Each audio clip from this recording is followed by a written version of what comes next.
ইরানের বিরুদ্ধে সম্ভাব্য সামরিক হামলার জন্য সব ধরনের প্রস্তুতি সম্পন্ন করেছে যুক্তরাষ্ট্রের সামরিক বাহিনী। এখন শুধু প্রেসিডেন্ট ডোনাল্ড ট্রাম্পের চূড়ান্ত নির্দেশের অপেক্ষায় রয়েছে পেন্টাগন।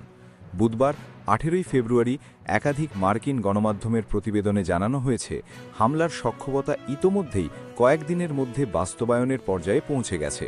তবে এখনও পর্যন্ত ট্রাম্প এই বিষয়ে চূড়ান্ত সিদ্ধান্ত নেননি। New York Times, CBS news এবং সিএনএনের প্রতিবেদনে বলা হয়েছে, মধ্যপ্রাচ্যে ব্যাপক পরিমাণ বিমান ও নৌ সামরিক শক্তি জড়ো করেছে যুক্তরাষ্ট্র।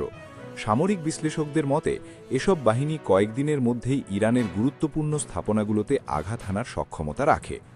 বর্তমানে মার্কিন বিমানবাহী রণতরী ইউএসএস আব্রাহাম লিঙ্কন এবং এর বহর ইরানের নিকটবর্তী সমুদ্রাঞ্চলে অবস্থান করছে। পাশাপাশি দ্বিতীয় বিমানবাহী রণতরী ইউএসএস জেরাল্ড ফোর্ড মধ্যপ্রাচ্যের উদ্দেশ্যে যাত্রা করেছে।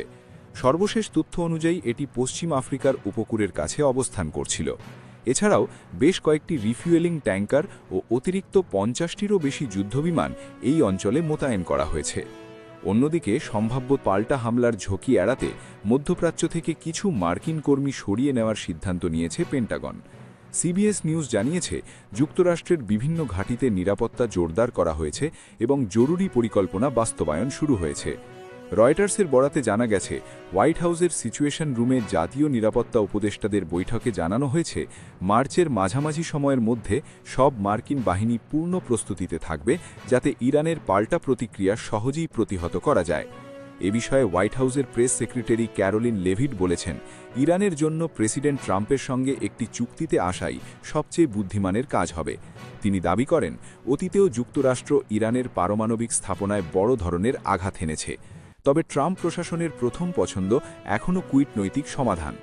মঙ্গলবার 17 ফেব্রুয়ারি জেনেভায় যুক্তরাষ্ট্র ও ইরানের মধ্যে আলোচনার পর সামান্য অগ্রগতি হয়েছে বলে জানানো হলেও গুরুত্বপূর্ণ ইস্যুতে এখনও দুই পক্ষ একমত হতে পারেনি।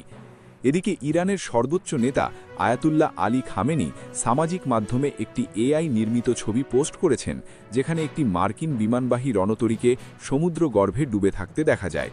ক্যাপশনে তিনি লেখেন, ওই রণতরীর চেয়েও বেশি বিপজ্জনক হল সেই অস্ত্র যা তাকে সমুদ্রের তলায় পাঠাতে পারে। রাশিয়ার পররাষ্ট্রমন্ত্রী সের্গেই লাভরভও সতর্ক করে বলেছেন, ইরানের নতুন হামলার পরিণতি ভয়াবহ হতে পারে এবং এটি আগুন নিয়ে খেলার শামিল হবে। প্রাসঙ্গিক, গত বছরের জুনে 12 দিনের যুদ্ধে যুক্তরাষ্ট্র ও ইসরায়েল যৌথভাবে ইরানের পারমাণবিক স্থাপনাগুলোতে হামলা চালায়। গোয়েন্দা তথ্য অনুযায়ী এতে ইরানের পারমাণবিক কর্মসূচি বড় ধরনের ক্ষতির মুখে পড়ে।